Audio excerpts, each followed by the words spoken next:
ছাত্ৰ ছাত্ৰীসকল দশম শ্ৰেণীৰ উচ্চ গণিতৰ আমি দ্বিতীয় অধ্যায় জটিল সংখ্যা পঢ়ি আছিলোঁ। জটিল সংখ্যাৰ আজি আমি পাৰ্ট 2 পঢ়িম। এই জটিল সংখ্যা পঢ়োতে আমি জটিল সংখ্যালৈ এতিয়ালৈকে গৈ পোৱা নাই। আমি কেৱল কমপ্লেক্স নম্বৰ মানে ইয়াৰ বেচিক্সখিনি আইৰ বিষয়ে আৰু এটা যেটো আইৰ বিষয়ে আৰু ইয়াৰ যেটো ধৰ্ম তে মূল ধৰ্মটো √a * √b is not equal to √ab এই বিষয়ে আমি পঢ়িছিলোঁ। এতিয়া আমি জটিল সংখ্যালৈ পোৱাগে নাই, আমি কাল্পনিক সংখ্যাতে আছো। কাল্পনিক আৰু বিশুদ্ধ কাল্পনিক সংখ্যাৰ কথাও কৈছিলোঁ। কিন্তু এতিয়া আমি কাল্পনিক সংখ্যাৰ আৰু কেইটামান আমি যেটো ধৰ্ম আছে আইৰ যেটো ধৰ্ম আইৰ আৰু কেইটামান আমি আলোচনা কৰিম। আমি ইতিমধ্যে পাইছো যে আই মানে আই হলে i = √(-1) আমি পাইছো i² = -1 আমি পাইছো i³ = -i আমি পাইছো i⁴ = 1 তাৰ পিছত কি হৈ যাব আমি পোৱা মতে i⁴ তাৰ মানে 4n i⁴n মানে 4 ৰে হৰণ যায় i⁴n হলে তাৰ মান কিমান হৈ যাব 1 হৈ যাব i⁴n + 1 যদি এটা থাকি যায় তেতিয়াহলে ইয়াৰ মান i হৈ যাব মানে এটো √(-1) হ'ব। যদি i⁴n + 2 হৈ যায় যদি 2 থাকি যায় পিছফালে তেতিয়াহলে তাৰ মান -1 হৈ যাব। i⁴n + 3 যদি হৈ যায় 3 যদি থাকি যায় তেতিয়াহলে তাৰ মান হৈ যাব i³ মানে -i হৈ যাব। ইয়াৰ পিছত যদি i⁴n + 4 হৈ যায় i⁴n + 4 মানে কি হ'ব i⁴ কমন আহিবতো n + 1 তাৰ মানে এটো কি ফৰ্মত যাব এটো ফৰ্মত যাব i⁴ * n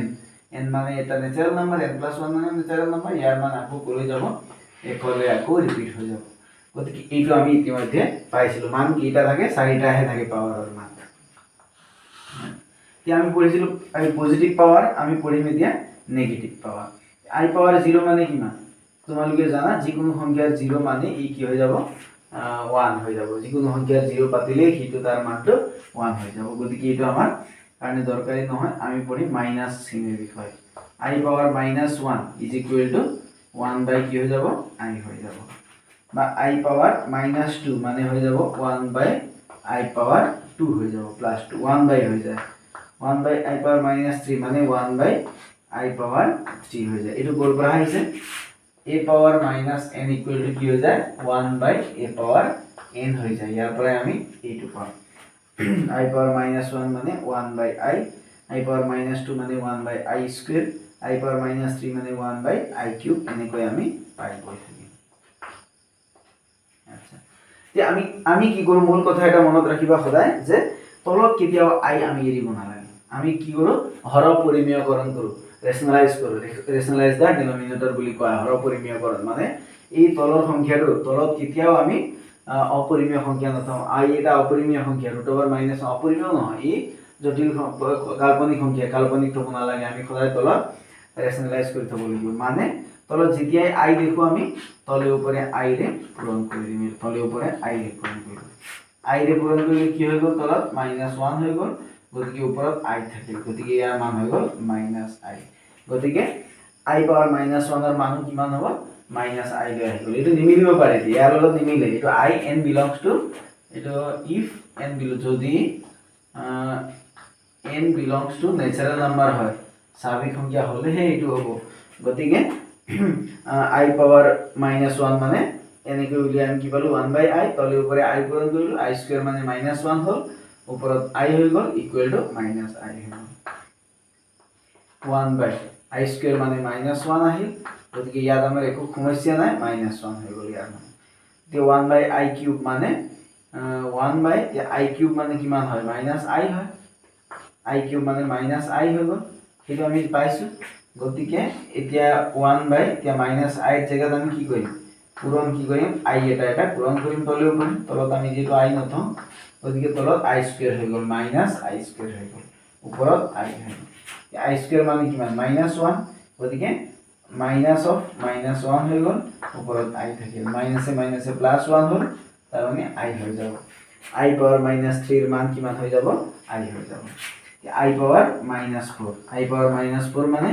1/i⁻4 i⁻4 মানে 1 গতিকে ইয়াৰ মান 1 হৈ যাব। ইয়াত চোৱা মাইনাসত ললেও আমাৰ কি হ'ব মানবোৰ এইবিলাকে থাকিব -i -1 i আৰু 1 আহি গ'ল গতিকে একেইটা মানে হ'ব i পাৱাৰ যিমানেই নহওক কিয় সদায় হয় -i হ'ব নহলে -1 নহলে i নহলে 1 হ'ব এই চাৰিটা ইয়াতো আহিছিল গতিকে যিকোনো হওক এইবিলাক হ'ব এইটো আমাৰ কেৱল n পজিটিভ নাম্বাৰৰ কাৰণে নেগেটিভৰ কাৰণে কি হ'ল কথাটো অলপ উল্টা হ'ল যেতিয়া 1 থাকে তেতিয়াহ'লে ইয়াৰ 1 থকাৰ দৰে ইয়াৰ মান i হৈ নাযায় ইয়াৰ মান কি হ'ল -i হৈ গ'ল উল্টা মনত ৰাখিবা যেতিয়া i স্কয়াৰ হয় i স্কয়াৰৰ মান -1 হয় i স্কয়াৰৰ এই যেতিয়া 2 থাকে i স্কয়াৰৰ মান -1 গতিকে i স্কয়াৰৰ মান ইয়াত -1 আছে i পাৱাৰ 3 মান ইয়াত -i হয় কিন্তু i পাৱাৰ -3 মান সদায় i হ'ব i পাৱাৰ 4 ৰ মান 1 i পাৱাৰ -4 মান গতিকে যেতিয়া অযুগ্ম হৈ যায় তেতিয়া হলে কলনি হৈ যায় চোৱা যেতিয়া অযুগ্ম হ'ল -1 হ'ল তেতিয়া -i আহিল -3 হলে এটো i আহি গ'ল -3 হলে এই i আহি গ'ল গতিকে এই দুটা পাৰ্থক্য আছে যদি পাৱাৰটো মাইনাসত হয় তেতিয়াহলে আমাৰ এইটো সূত্ৰ নাখাটে তাৰমানে মাইনাস হলে নহব গতিকে এইখিনি কেনেকৈ উলিয়াব লাগিব সেইটো তোমালোকে বুজি পালেই হ'ল যদি i পাৱাৰ -5 থাকে তেতিয়াহলে 1/i পাৱাৰ 5 হ'ব i পাৱাৰ 5 মানে কিমান সেই তাৰ মানটো তলত পাতি দিয়া মানে i পাৱাৰ 5 মানে ইয়াৰ পৰা কি হ'ব i পাৱাৰ 5 মানে i পাৱাৰ 4 + 1 গতিকে i হ'ব 1/i হ'ব 1/i মানে আকৌ কিমান হ'ব -i হ'ব এবাৰ আকৌ ৰিপিট হৈ গৈ থাকিব গতিকে তোমালোকে এইখিনি কথা ভালকৈ বুজি ল'লে হ'ল এতিয়া ধৰা প্ৰশ্ন এটা দিয়া আছে সৰল কৰা যিকোনো মান উলিয়াব লাগে ধৰা √9 পূৰণ √16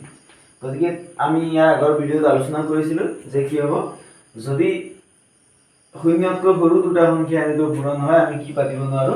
এনেকৈ ডাইৰেক্ট -9 * -16 এইটো পাতিব নোৱাৰো আমি ইয়াত কি কৰিব লাগিব এতিয়া এই √9 মানে কিমান হ'ব √9 মানে 3 আৰু √-1 মানে i পূৰণ √4 16 মানে 4 √-1 মানে i তো 3 4 গুণ 12 হৈ গ'ল i * i স্কয়াৰ মানে -1 গতিকে -12 হৈ যাব ইয়াৰ মান এতিয়া ধৰা দিয়া আছে i পাৱাৰ -243 দিয়া আছে এনেকুৱা ঠিক আছে যেতিয়া মাইনাস থাকে আমি ইয়াক 1/, এনেকৈ পাতি ইয়াক প্লাস কৰি দিলো গতিকে কি হ'ব এতিয়া আমি ইয়াক সৰল কৰিম i পাৱাৰ এতিয়া 243 মানে কিমান 243 4 ৰে হৰণ কৰা 4 ৰে কি হ'ব 4 6 গুণ 24 হ'ল ইয়াত কিমান থাকিল 3 থাকিল 3 না যায় 0 পাৰ গতিকে কি হৈ গ'ল এতিয়া 6 0 গুণ 0 মানে কিমান থাকিল 3 থাকি যাব বাকি গতিকে কিমান হ'ব এতিয়া 243 মানে ইয়াত 4 i পাৱাৰ 4 হোল পাৱাৰ কিমান হ'ল 60 হৈ গ'ল ইয়াত কিটা থাকিল আকৌ পূৰণ i কিউব 3টা থাকে গতিকে 1/i পাৱাৰ 4 মানে 1 গতিকে 1 পাৱাৰ 60 মানে 1 এই হ'ব পূৰণ i কিউব মানে আমি কালি পাইছিলো -i গতিকে ইয়াৰ মান কিমান হৈ গ'ল এতিয়া 1/-i হৈ গ'ল যেহেতু আমি তলত i নথওঁ কেতিয়াও গতিকে কি কৰিম ইয়াক এতিয়া -i ক আমি তলে ওপৰে এনেকৈ i ৰে পূৰণ কৰি দিলো গতিকে -i * i মানে i স্কয়াৰ মানে কিমান হ'ল -1 এইটো মাইনাস এইটো মাইনাস i * 1 মানে i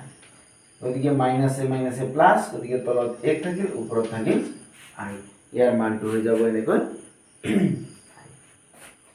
যেতিয়া তাৰমানে এই ওপৰত মাইনাস থাকে মাইনাসটো এনেকৈ উল্টা কৰি প্লাস বনাই ল'ব লাগিব প্লাস বনোৱাৰ পিছত আমি সৰল কৰিব লাগিব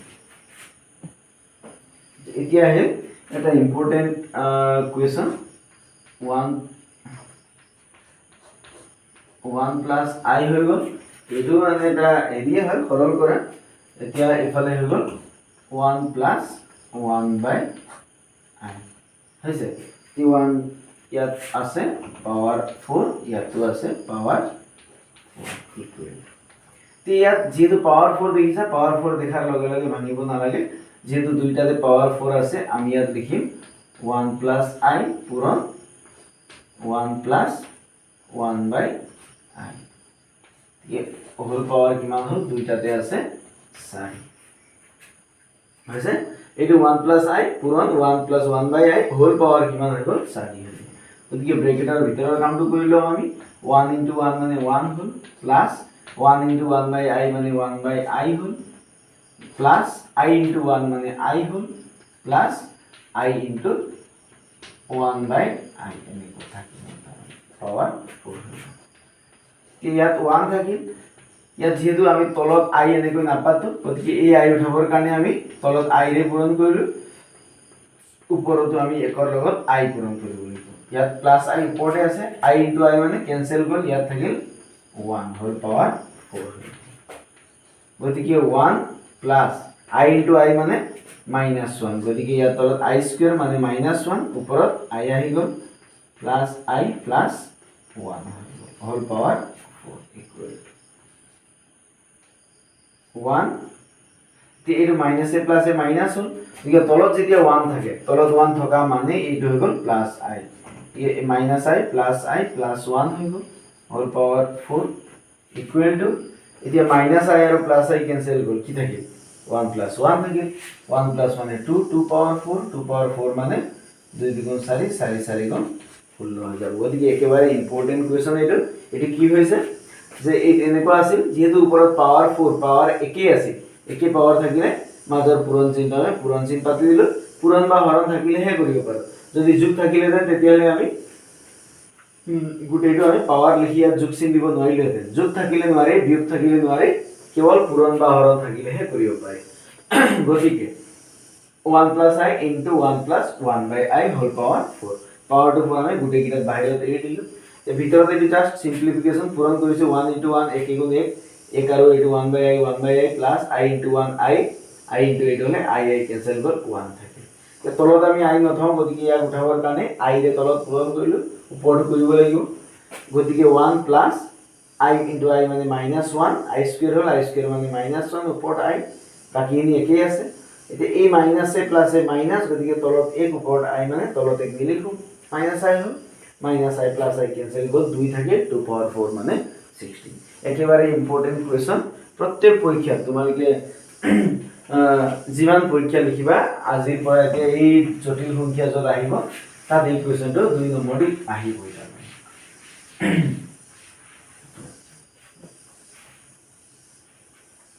গতিকে এতিয়ালৈকে আমি শিকি আছিলো কাল্পনিক সংখ্যা এতিয়া আমি যাম জটিল সংখ্যা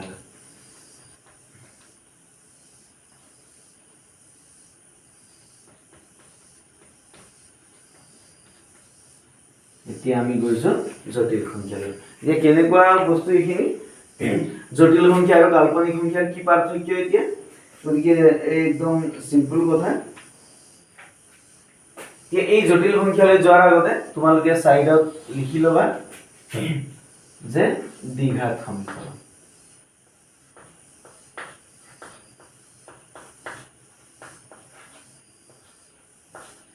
দ্বিঘাত সমীকৰণ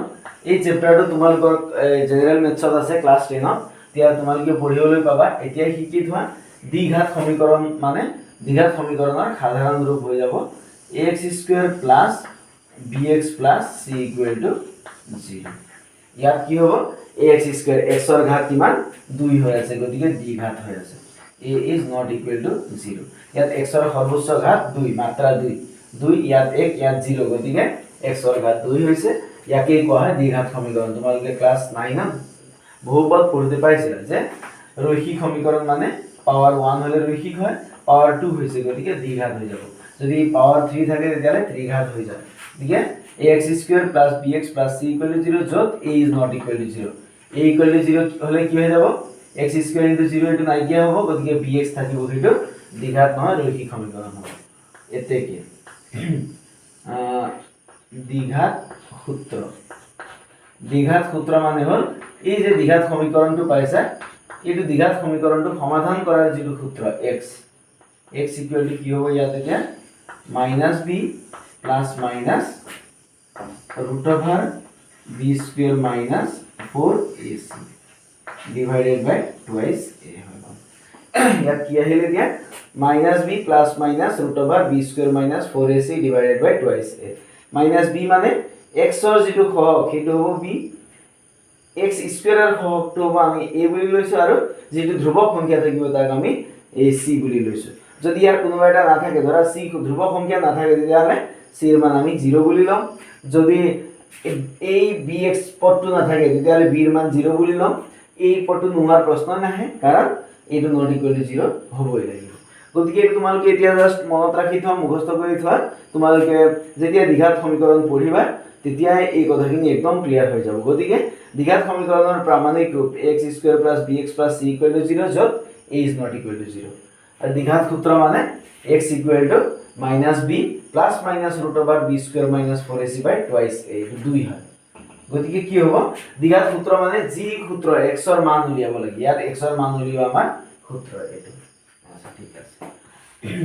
এতিয়া যেতিয়া আমি কাল্পনিক সংখ্যা পঢ়িছিলো আমি কাৰ মান উলিয়াইছিলো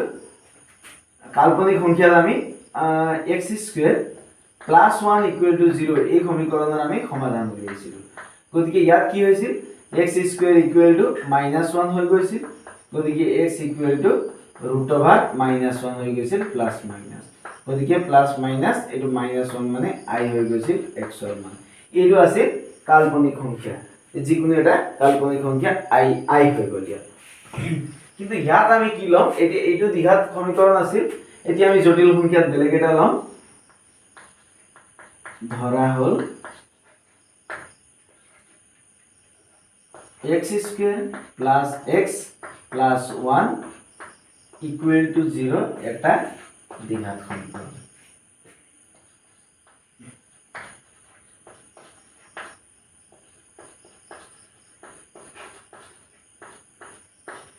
আমি এই দ্বিঘাত সমীকরণ জটিল সংখ্যাত আমি এই সমীকরণ লৈছো x² + x + 1 = 0 কাল্পনিক সংখ্যা উলিয়াওতে আমি কেৱল x² + 1 = 0 লৈছো গতিকে এইটো এটা সূত্ৰ ইয়াৰ সমীকৰণ সমাধান উলিওৱা সূত্ৰ কি হ'ব এতিয়া x = আমি ইয়াৰ পৰা পাইছো যে -b ± √(b² - 4ac গতিকে ইয়াত কি হৈছে এতিয়া আমি লিখি লম এবাৰ ইয়াত এতেকে ইয়াত a = a মানে কাৰ সহগ আছিল x² ৰ সহগ একো নাই মানে 1 আছে b = b মানে x ৰ সহগ একো নাই মানে 1 আছে c = মানে ধ্ৰুব সংখ্যা একো নাই মানে 1 আছে এতেকে দ্বিঘাত সূত্ৰ প্ৰয়োগ কৰি পাও কি পালো আমি সূত্ৰটো পাই গলো গতিকে কি আহিব -b b মানে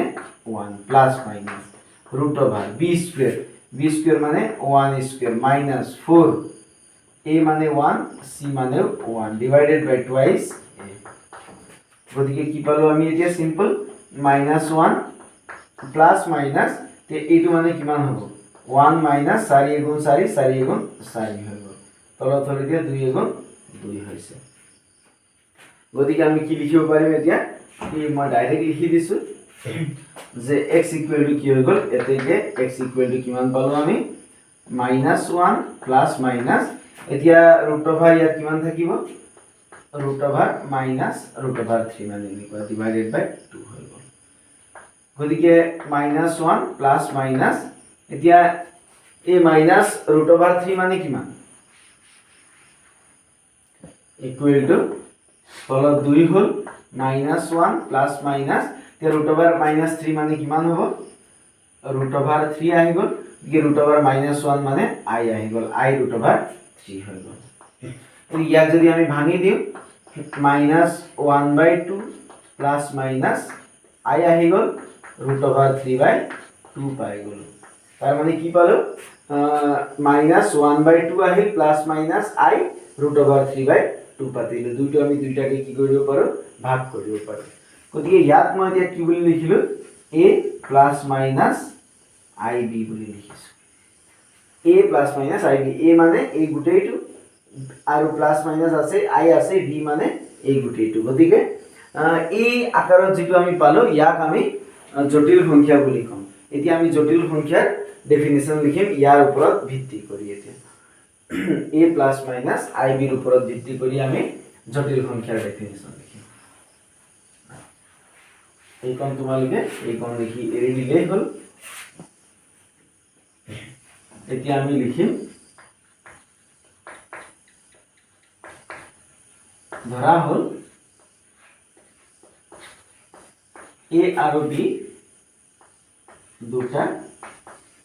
যিকোনো বাস্তৱ সংখ্যা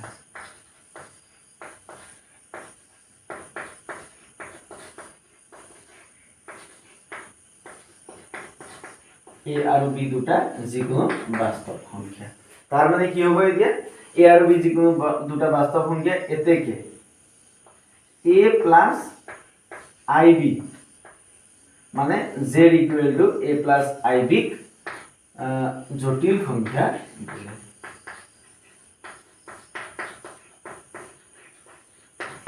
জটিল সংখ্যা বলে কাক বলে a plus ib যি সংখ্যাত a plus ib থাকে ধৰা 2 plus i3 হৈ গল বা √2 plus i4 হৈ গল বা √3 plus i√2 হৈ গল বা √3 plus ইয়াত বেলেগ মাইনাস i√9 হৈ গল তাৰ মানে ইয়াত কি হ'ব লাগিব বাস্তৱ সংখ্যা হ'ব লাগিব a আৰু b বাস্তৱ এইটো বাস্তৱ এইটো a আৰু b বাস্তৱ এইটো বাস্তৱ ইয়াৰ ৰুটৰ ভিতৰত আমি মাইনাস দিব নোৱাৰো মাইনাস দিলে কি হৈ যাব কাল্পনিক সংখ্যা হৈ যাব গতিকে এইটো বাস্তৱ হ'ব লাগিব a আৰু b বাস্তৱ সংখ্যা হ'ব লাগিব গতিকে ইয়াক আমি কিহেৰে প্ৰকাশ কৰো z এৰে প্ৰকাশ কৰো বাস্তৱ সংখ্যাক আমি সদায়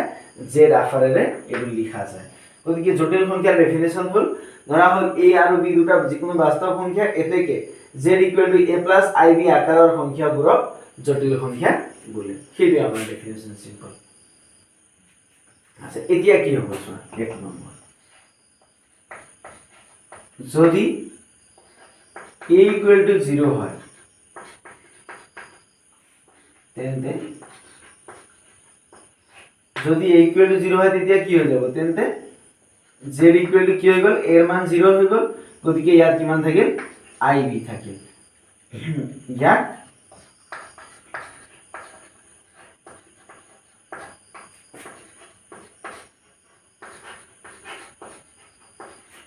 বিশুদ্ধ কাল্পনিক সংখ্যা বলে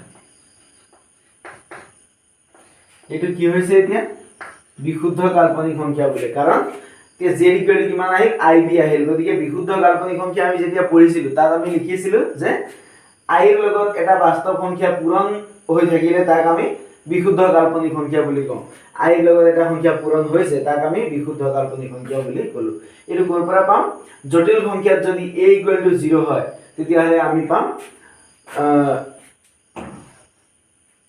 এটা বিশুদ্ধ কাল্পনিক সংখ্যা আমি পাম জটিল সংখ্যাত যদি a ইকুৱেল টু 0 হয় তেন্তে আমি বিশুদ্ধ কাল্পনিক সংখ্যা পাম তে যদি b ইকুৱেল টু 0 হয় তেন্তে কি পাম হয় তেন্তে z ইকুৱেল টু কি হৈ গল যদি b ইকুৱেল টু 0 হয় b 0 হলে i * 0 মানে 0 হৈ গল গতিকে a + ib মানে কেৱল a থাকিব গতিকে ইমানক আমি বাস্তৱ সংখ্যা বুলি কওঁ বাস্তৱ সংখ্যা বুলি কওঁ কোৰ পৰা আহিল কথাটো a মানে কি সংখ্যা বাস্তৱ সংখ্যা গতিকে এটো কি হ'ল যেহেতু ইয়াত i নাই i থাকিলে কাল্পনিক হ'ব ইয়াত i নাই গতিকে ইয়াক কি বুলি কওঁ আমি বাস্তৱ সংখ্যা বুলি কওঁ গতিকে এইটো আমাৰ দুটা ইয়াৰ ইম্পৰ্টেন্ট কন্ডিশন দুটা আহিল গতিকে কি হ'ব এতেকে z equal to a plus ib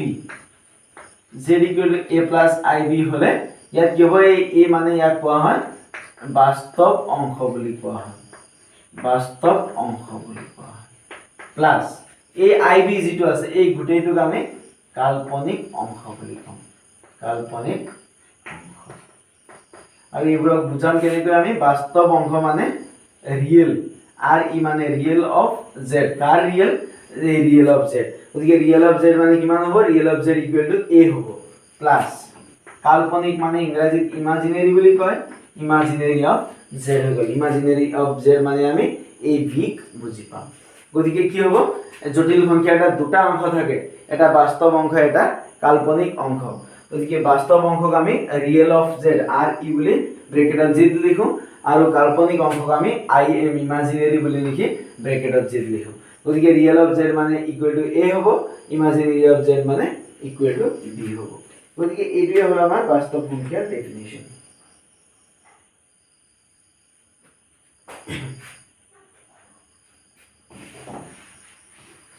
গতিকে যিকোনো তুমি বাস্তৱ সংখ্যা লোৱা যিকোনো তোমালোকে কাল্পনিক সংখ্যা লোৱা মানে a = 0 লোৱা তেতিয়া হলে z = ধৰা 2i বা ধৰা √3i বা ধৰা a 5/2i যিকোনো লোৱা এইবোৰ হ'ব কি এটা বিশুদ্ধ কাল্পনিক সংখ্যা ইয়াত কোনো আমাৰ বাস্তৱ অংশ নাই কেৱল কাল্পনিক অংশহে আছে, গতিকে ইয়াক কোৱা হয় আমাৰ বিশুদ্ধ কাল্পনিক সংখ্যা। ঠিক আছে, এই বিশুদ্ধ কাল্পনিক সংখ্যাবোৰকো আমি কি বুলি লিখিব পাৰো, জটিল সংখ্যাৰ আকাৰত আমি লিখিব পাৰো। ধৰা হল তোমাৰ ইম্পৰ্টেন্ট প্ৰশ্ন এটা থাকিব, বিশুদ্ধ কাল্পনিক সংখ্যা ধৰা 2i, 2i কেনেকৈ লিখা, জটিল সংখ্যাত লিখা বা 2i a plus ib আকাৰত প্ৰকাশ কৰা। গতিকে ইয়াত কিমান আছে, আমাৰ ইয়াত a টো নাই, গতিকে আমি a এর জায়গাত কিমান লিখিম, 0 লিখিম, 0 plus i into 2, এই i into কিমান আছে, 2 আছে এইটো, গতিকে i into 2 মানে 2i plus 0 মানে 0 একেই থাকে। গতিকে ইয়াত a equal to 0, b equal to 2 হৈ গ'ল। ইয়াত equal to a plus ib বুলি লিখি দিব পাৰা। ইয়াৰ জায়গাত কিমান আছে, 0 আছে, গতিকে বাস্তৱ অংশ 0 আৰু কাল্পনিক অংশ b equal to 2 আছে, গতিকে twice i আমি এনেকৈ লিখি দিব পাৰো, 0 plus 2i। গতিকে √3 i √3 হলে ইয়াৰো কি হ'ব, 0 plus i √3 হৈ যাব, য'ত a equal to 0, b equal to i √3। গতিকে এইটো হ'ল বিশুদ্ধ কাল্পনিক সংখ্যা, ইয়াক আমি জটিল সংখ্যা a plus ib প্ৰকাশ কৰিছো। বিশুদ্ধ কাল্পনিক সংখ্যা, ইয়াক আমি a plus ib ইতিমধ্যে প্ৰকাশ কৰিছো। বা ধৰা কেৱল তোমাক এটা বিশুদ্ধ সংখ্যা দিয়া আছে, য'ত মানে b equal to 0 দিয়া আছে, গতিকে এই বিশুদ্ধ এইটো হ'ল এটা বাস্তৱ সংখ্যা। গতিকে বাস্তৱ সংখ্যাক আমি কাল্পনিকত বা জটিল সংখ্যাত কেনেকৈ লিখিম, 2 plus i into 0 হৈ যায়। বাস্তৱ সংখ্যা পাম আমি যেতিয়া অলপ আগত আমি পঢ়িলো 2 নম্বৰ পইণ্টটো, যে যেতিয়া b equal to 0 হয় তেতিয়ালে আমি কেৱল বাস্তৱ অংশ পাম। গতিকে ইয়াত কি পাইছো, ইয়াত হৈ গ'ল 2 plus i into 0, এতিয়া য'ত ইয়াত কি হ'ব, এতিয়া a equal to 2 হৈ গ'ল, b equal to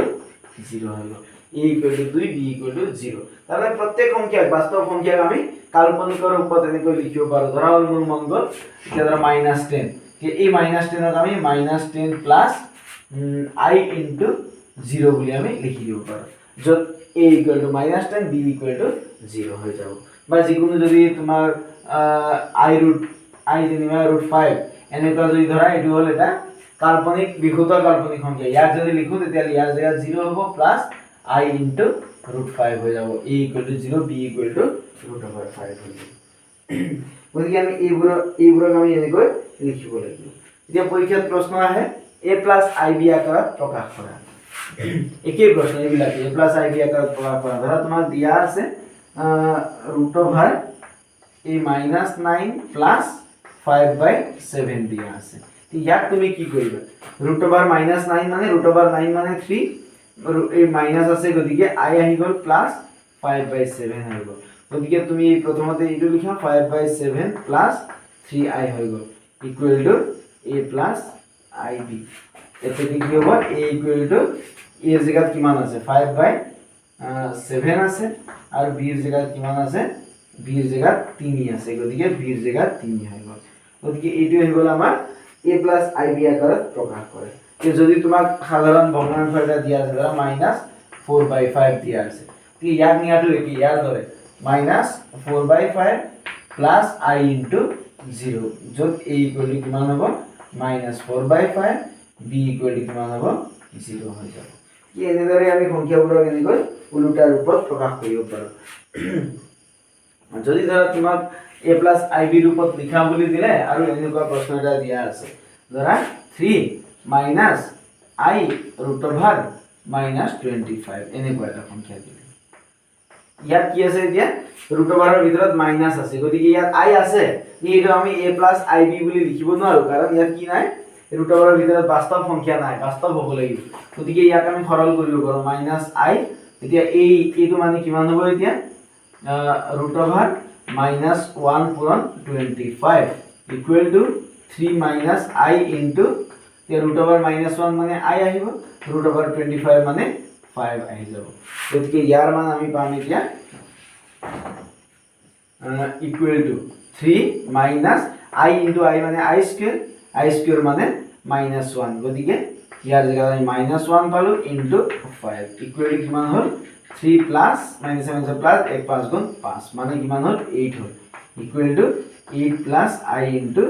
0 হৈ গ'ল। তাৰ মানে কি হ'ল, এতিয়া এই সংখ্যাটো আমি ডাইৰেক্ট লিখি দিব নোৱাৰো, যেহেতু এই √-ৰ ভিতৰত মাইনাস আছে, গতিকে তাক আমি সৰল কৰি লৈ লিখোতে কি পাই গ'লো আমি কেৱল এটা এইটো বাস্তৱ সংখ্যা পাই গ'লো ইয়াত আইৰ কামেই নাই গতিকে এইবোৰ সংখ্যাকে আমি জটিল সংখ্যা বুলি কওঁ আৰু a প্লাছ ib আকাৰত প্ৰকাশ কৰা বুলি ক'লেও আমি এনেকৈ কৰিব লাগিব এতিয়া যেটো আহিব ইয়াৰ লগতে আমি পঢ়িব লাগিছিল জটিল সংখ্যাৰ ক্ৰমিক জোড়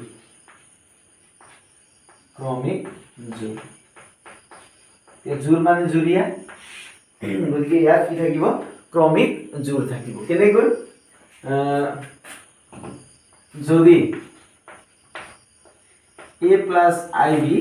এটা